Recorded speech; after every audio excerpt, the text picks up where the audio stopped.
Hi, my name is Amit Kuswa and today's topic is SQL join. What happened behind the scene? अगर हम join की बात करें तो हम सब जानते हैं कि SQL ज्वाइन का यूज क्या होता है। हमारे पास एक टेबल है और हमारे पास एक दूसरा टेबल है। हम इस टेबल में से कुछ इन्फॉर्मेशन और इसमें से कुछ इन्फॉर्मेशन जब कंबाइन होकर डिस्प्ले करवाना चाहते हैं तो हम ज्वाइन का यूज करते हैं।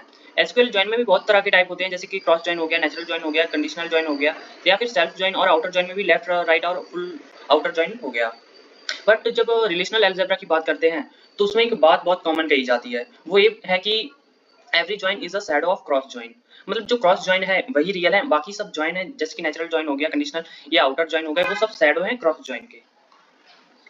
तो हमारा पहला ज्वाइन है नेचुरल ज्वाइन। नेचुरल ज्वाइन की जब हम कंडीशन लिखते हैं तो इंजन कैसे परफॉर्म करता है, तो वो ऐसे परफॉर्म करता है कि जो हमारे पास दोनों टेबल हैं, तो जैसे कि यहाँ पर एम्प्लॉय टेबल हो गया और डिपार्टमेंट टेबल हो गया, तो इन दोनों में से सबसे पहले जो कॉमन एट्रीब्यूट्स है, यहाँ पर कॉमन एट्रीब्यूट क्या है, एम्प्लॉय नंबर। यहाँ पर एम्प्लॉय टेबल का एम्प्लॉय नंबर फॉरेन की के थ्रू कनेक्टेड है डिपार्टमेंट टेबल से, तो वो दोनों जो दोनों टेबल में एम्प्लॉय नंबर है उसे इक्वल रखकर, मतलब जो रोज एम्प्लॉय नंबर से मैच हो रही है तो वही डेटा डिस्प्ले करेगा।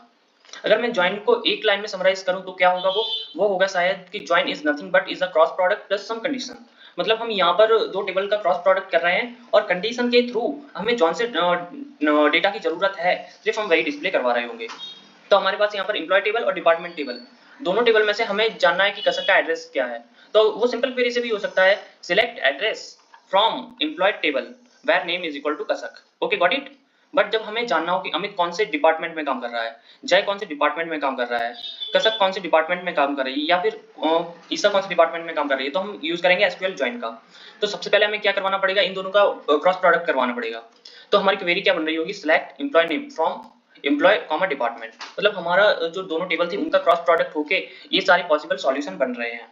बट हमें तो सिर्फ वो डेटा चाहिए जहां पर जो एम्प्लॉय नंबर है दोनों टेबल में वो इक्वल हो। तो हम वेयर क्लॉज का यूज करके जो एम्प्लॉय टेबल का जो एम्प्लॉय नंबर है और डिपार्टमेंट टेबल का जो एम्प्लॉय नंबर है उसे इक्वल रखेंगे। तो आखिरी आखिरी में हमारी क्वेरी बन रही होगी, select E name from employ comma department where employ dot employ number is equal to department dot employ number. But जब हम क्वेरी को लिखते हैं तो हम ऐसे नहीं लिखते, हम लिखते हैं select E name from employ और नेचुरल ज्वाइन डिपार्टमेंट। इंजन खुद ब खुद अपने हिसाब से जो इक्वल एट्रीब्यूट्स हैं, जो प्राइमरी की भी हो सकती हैं या फिर दूसरे एट्रीब्यूट्स भी हो सकते हैं, उन्हें इक्वल रख के अपने आप ऑटोमेटिकली असाइन करता है और डेटा को डिस्प्ले करता है। Okay, got it. अब हमारा दूसरा ज्वाइन है सेल्फ ज्वाइन। सेल्फ ज्वाइन में क्या होता है, सेल्फ ज्वाइन में होता यह है कि हमारे पास एक टेबल है और हमें उस टेबल में से कुछ इंफॉर्मेशन ज्वाइन के थ्रू हम डिस्प्ले करवाना चाहते हैं। हाँ, यहाँ पे बिना ज्वाइन के भी हो सकता है, पर हम ज्वाइन के थ्रू डेटा को डिस्प्ले करवाने के ट्राई करेंगे। जैसे कि हमारे पास यहाँ पर एक टेबल है, स्टूडेंट टेबल है, जिसमें आईडी है, कोर्स आईडी है और कब से पढ़ रहा है वो है। तो हम जानना चाहते हैं कि कौन से स्टूडेंट हैं जो दो कोर्सेज में इनरोलमेंट हो रखी है। तो हम इसे बिना ज्वाइन के अगर हम इसे बिना ज्वाइन के परफॉर्म करें तो वो इनका भी यूज करके कर सकते हैं। जैसे कि इनमें हम लिख दें ब्रैकेट में इन C1 एंड C2, तो भी हो सकता है। बट हम परफॉर्म ऐसे कर रहे होंगे कि select star from student as T1। T1 यहाँ पर क्या है, T1 अलाइज है। हमें अलाइज यहाँ पर बनाना क्यों पड़ रहा है, क्योंकि हमारे पास टेबल तो एक ही है, पर हमें उसी से मल्टीप्लाई करना है, तो हमें उसका अलाइज बनाना पड़ेगा। तो हमने यहाँ पर टेम्पररी T1 और टेम्पररी T2 अलाइज बनाया। तो बन क्या रहा है, query select star from student as T1 comma student as T2। तो यहाँ पर जो पूरा टेबल है उसी से मल्टीप्लाई कर दिया हमने। अब हमें कंडीशन लिखनी होगी जिसके हिसाब से हमारे जो रिकॉर्ड फैच हो रहे होंगे। तो हमने कंडीशन लिखी T1 dot student ID is equal to T2 dot student ID, मतलब दोनों टेबल में स्टूडेंट आईडी सेम हो, and T1 dot course ID is not equal to T2 dot course ID, मतलब दोनों टेबल में स्टूडेंट आईडी सेम होनी चाहिए but जो कोर्स आईडी है वो डिफरेंट हो। तो हमने सिर्फ वही अब रिकॉर्ड डिस्प्ले हो रहे होंगे जहां पर हमारी कंडीशन सेटिस्फाइड है। अगर हम इक्वी ज्वाइन की बात करें तो इक्वी ज्वाइन में होता क्या है, अगर हमारे पास दो टेबल हैं तो हम उसे जो इक्वल टू ऑपरेटर के थ्रू दो या दो से ज्यादा एट्रीब्यूट को इक्वालिटी के हिसाब से डेटा को फैच कर रहे होंगे। यहाँ पर हमारा एम्प्लॉय नंबर और जो डिपार्टमेंट का एम्प्लॉय नंबर है उसे हम इक्वल रखकर डेटा को फैच कर रहे होंगे।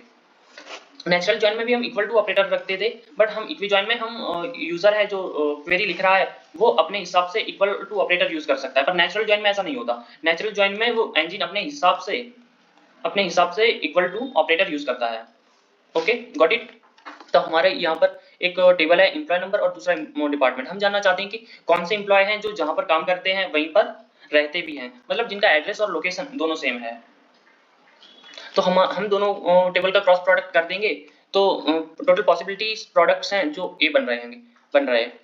और हमें तो सिर्फ वही रिकॉर्ड चाहिए जिनकी लोकेशन और जो एम्प्लॉय नंबर है वो दोनों सेम है। तो हमारी क्वेरी क्या बन रही होगी, select E name from employ comma department where employ dot employ number is equal to department dot employ number and employ dot address is equal to department dot location. मतलब अब हमारे टेबल में जो employ number और address location सब match हो रहा होगा, जो हमारी कंडीशन को सेटिस्फाइड करेगा वही रिकॉर्ड शो होगा। तो सिर्फ हमारे पास यहाँ पर एक रो डिस्प्ले होगी। अब हम बात करेंगे राइट जॉइन की और लेफ्ट जॉइन की और फुल जॉइन की।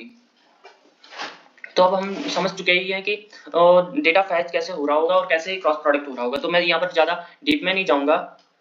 लेफ्ट जॉइन की बात करें तो लेफ्ट जॉइन में होता क्या है, जैसे कि हमारे पास एक एम्प्लॉय टेबल है और एक डिपार्टमेंट। जो टेबल लेफ्ट साइड में होगा उसका डेटा पूरा डिस्प्ले होगा, और जो राइट साइड में टेबल है उसका सिर्फ वही डेटा शो होगा जो मैच हो रहा होगा।